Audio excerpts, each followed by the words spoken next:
बहुत समय पहले देवताओं और असुरों के बीच शांति और संतुलन बनाकर रखने वाला अमृत खो गया था। अमृत, वह दिव्य पदार्थ जो अमृता प्रदान करता है, अब तक केवल देवताओं के पास था, लेकिन असुरों को इसकी लालसा थी। उन्होंने देवताओं को चुनौती दी और एक भयावह लड़ाई छिड़ गई। अंततः देवता और असुर दोनों इस निष्कर्ष पर पहुंचे कि अगर वे अमृत प्राप्त करना चाहते हैं, तो उन्हें मिलकर उसे समुद्र मंथन से प्राप्त करना होगा। समुद्र मंथन का निर्णय तो लिया गया, पर इसमें भयंकर चुनौतियां थीं।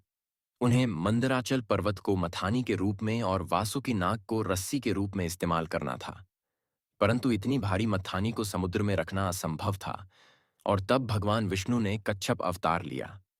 वे विशालकाय कछुए का रूप धरकर मंदराचल पर्वत के नीचे समुद्र की गहराई में जाकर उसे स्थिर रखने लगे। मंथन की प्रक्रिया आरंभ हुई। देवता एक ओर खड़े थे और असुर दूसरी ओर। दोनों ने वासुकी नाग को खींचना शुरू किया। मंथन का पहला फल निकला था, एक विष, जिसका नाम था हालाहल। जैसे ही विष की भयंकर लहरें उठीं, चारों ओर हाहाकार मच गया। यह विष इतना शक्तिशाली था कि पूरे संसार को समाप्त कर सकता था। भय और चिंता की लहरें देवताओं और असुरों के मन में दौड़ गईं। सभी शिव की शरण में पहुंचे, और उनकी प्रार्थना सुनकर शिव ने उस विष का सेवन किया।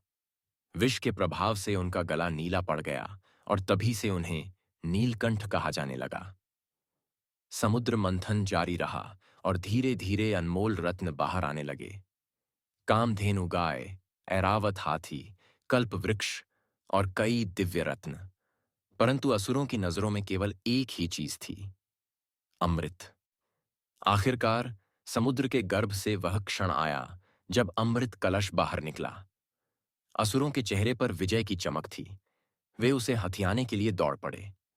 तभी भगवान विष्णु ने मोहिनी रूप धारण किया, एक अद्वितीय और अत्यंत सुंदर नारी का रूप, जिसने असुरों को चकित कर दिया। उनकी मंशा थी कि अमृत देवताओं को प्राप्त हो और असुरों को इससे वंचित रखा जाए।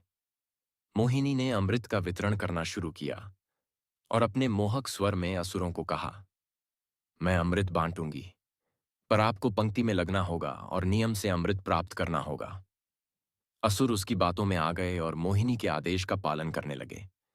देवताओं को एक एक कर अमृत मिल गया, लेकिन जैसे ही असुरों की बारी आती, मोहिनी बड़ी चतुराई से अमृत को उनसे दूर कर देती। तभी असुरों में से एक, राहु ने चालाकी की और चुपके से देवताओं के बीच आकर अमृत पी लिया। परंतु सूर्य और चंद्रमा ने राहु को पहचान लिया और विष्णु को इशारा किया। विष्णु ने तुरंत अपने सुदर्शन चक्र से राहु का सिर काट दिया। लेकिन राहु अमर हो चुका था, क्योंकि उसने अमृत का एक घूंट पी लिया था।